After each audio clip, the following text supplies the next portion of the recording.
सभी श्रोताओं का सिंहासन 32 में हार्दिक स्वागत अभिनंदन। 11वीं पुतली त्रिलोचना की कहानी पिछले वीडियो में आप लोगों ने सुनी। आज 12वीं पुतली पद्मावती की कथा आप सभी के सामने प्रस्तुत की जा रही है। बढ़ते हैं कथा की तरफ। 12वीं पुतली पद्मावती ने जो कथा सुनाई वह इस प्रकार है। एक दिन रात के समय राजा विक्रमादित्य महल की छत पर बैठे थे। मौसम बहुत सुहाना था। पूनम का चांद अपने यौवन पर था तथा सब कुछ इतना साफ साफ दिख रहा था मानो दिन हो। प्रकृति की सुंदरता में राजा एकदम खोए हुए थे। सहसा वे चौंक गए। किसी स्त्री की चीख थी। चीख की दिशा का अनुमान लगाया। लगातार कोई औरत चीख रही थी और सहायता के लिए किसी को पुकार रही थी। उस स्त्री को विपत्ति से छुटकारा दिलाने के लिए विक्रम ने ढाल तलवार संभाली और अस्तबल से घोड़ा निकाला। घोड़े पर सवार हो फौरन उस दिशा में चल पड़े। कुछ ही समय बाद वे स्थान पर पहुंचे। उन्होंने देखा कि एक स्त्री बचाओ बचाओ कहती हुई बेतहाशा भागी जा रही है और एक विकराल दानव उसे पकड़ने के लिए उसका पीछा कर रहा है। विक्रम ने एक क्षण भी नहीं गंवाया और घोड़े से कूद पड़े। युवती ने उनके चरणों पर गिरती हुई बचाने की विनती करने लगी। उसकी बाहें पकड़कर विक्रम ने उसे उठाया और उसे बहन संबोधित करके ढाढ़स बंधाने की कोशिश की। उन्होंने कहा कि वह राजा विक्रमादित्य की शरणागत हैं और उनके रहते उस पर कोई आँच नहीं आ सकती। जब वे उसे दिलासा दे रहे थे तो राक्षस ने अट्टहास लगाया। उसने विक्रम को कहा कि उन जैसा एक साधारण मानव उसका कुछ नहीं बिगाड़ सकता तथा उन्हें वह कुछ ही क्षणों में पशु की भांति चीड़ फाड़ कर रख देगा। ऐसा बोलते हुए वह विक्रम की ओर लपका। विक्रम ने उसे चेतावनी देते हुए ललकारा।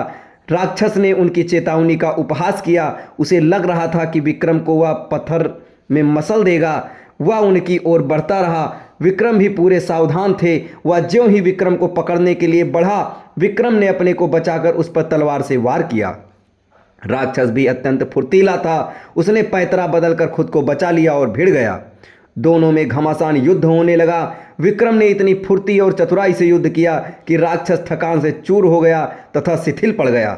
विक्रम ने अवसर का पूरा लाभ उठाया तथा अपनी तलवार से राक्षस का सिर धड़ से अलग कर दिया। विक्रम ने समझा राक्षस का अंत हो चुका है, मगर दूसरे ही पल उसका कटा सिर फिर अपनी जगह आ लगा और राक्षस दोगुने उत्साह से उठकर लड़ने लगा। इसके अलावा एक और समस्या हो गई। जहां उसका रक्त गिरा था वहां एक और राक्षस पैदा हो गया। राजा विक्रमादित्य क्षण भर को तो चकित हुए, किंतु विचलित हुए बिना एक साथ दोनों राक्षसों का सामना करने लगे। रक्त से जन्मे राक्षस ने मौका देखकर उन पर घूंसे का प्रहार किया तो उन्होंने पैतरा बदलकर पहले वार में उनकी भुजाएं तथा दूसरे वार में उसकी टांगें काट डाली। राक्षस असह्य पीड़ा से इतना चिल्लाया कि पूरा वन गूंज गया। उसे दर्द से तड़पता देखकर राक्षस का धैर्य जवाब दे गया और मौका पाकर वह सिर पर पैर रखकर भागा। चूंकि उसने पीठ दिखाई थी इसलिए विक्रम ने उसे मारना उचित नहीं समझा। उस राक्षस के भाग जाने के बाद विक्रम उस स्त्री के पास आए तो देखा कि वह भय के मारे कांप रही है। उन्होंने उनसे कहा कि उन्हें निश्चिंत हो जाना चाहिए और भय त्याग देना चाहिए क्योंकि दानव भाग चुका है। उन्होंने उसे अपने साथ महल चलने को कहा ताकि उसे उसके माँ बाप के पास पहुंचा दें। उस स्त्री ने जवाब दिया कि खतरा अभी टला नहीं है क्योंकि राक्षस मरा नहीं, वह लौट कर आएगा और उसे ढूंढकर फिर इसी स्थान पर ले आएगा। जब विक्रम ने उसका परिचय जानना चाहा तो वह बोली कि वह सिंहुल द्वीप की रहने वाली है और एक ब्राह्मण की बेटी है। एक दिन वह तालाब में सखियों के साथ नहा रही थी, तभी राक्षस ने उसे देख लिया और मोहित हो गया। वहीं से वह उसे उठाकर यहाँ ले आया और अब उसे अपना पति मान लेने को कहता है। उसने सोच लिया है कि अपना प्राण दे देगी मगर अपनी पवित्रता नष्ट नहीं होने देगी। वह बोलते बोलते सिसकने लगी और उसका गला रूंध गया। विक्रम ने उसे आश्वासन दिया कि वे राक्षस का वध करके उसकी समस्या का अंत कर देंगे और उन्होंने राक्षस के फिर से जीवित हो जाने का राज पूछा। उस स्त्री ने जवाब दिया कि राक्षस के पेट में एक मोहिनी वास करती है जो उसके मरते ही उसके मुंह में अमृत डाल देती है। उसे तो वह जीवित कर सकती है मगर उसके रक्त से पैदा होने वाले दूसरे राक्षस को नहीं।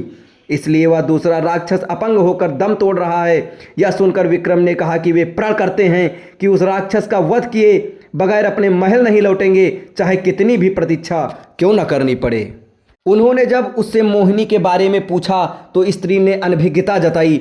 विक्रम ने एक पेड़ की छाया विश्राम करने लगे, तभी एक सिंह झाड़ियों में से निकलकर विक्रम पर झपटा। चूंकि विक्रम पूरी तरह चौकन्ने नहीं थे, इसलिए सिंह उनकी बाह पर घाव लगाता हुआ चला गया। अब विक्रम भी पूरी तरह हमले के लिए तैयार हो गए। दूसरी बार जब सिंह उनकी ओर झपटा तो उन्होंने उसके पैर को पकड़कर उसे पूरे जोर से हवा में उछाल दिया। सिंह बहुत दूर जाकर गिरा और क्रुद्ध होकर उसने गर्जना की। दूसरे ही पल सिंह ने भागने वाले राक्षस का रूप धर लिया। अब विक्रम समझ में आ गया कि उसने छल से उन्हें हराना चाहा था। वे लपक कर राक्षस से भिड़ गए। दोनों में फिर भीषण युद्ध शुरू हो गया। जब राक्षस की सांस लड़ते लड़ते फूलने लगी तो विक्रम ने तलवार उसके पेट में घुसा दी। राक्षस धरती पर गिरकर दर्द से चीखने लगा। विक्रम ने उसके बाद तलवार उसका पेट चीर दिया। पेट चीरते ही मोहिनी कूदकर बाहर आई और अमृत लाने दौड़ी। विक्रम ने बेतालों का स्मरण किया और उन्हें मोहिनी को पकड़ने का आदेश दिया। अमृत न मिल पाने के कारण राक्षस तड़प कर मर गया। मोहिनी ने अपने बारे में बताया कि वह शिव की गणिका थी, जिसे किसी गलती की सजा के रूप में राक्षस की सेविका बनना पड़ा।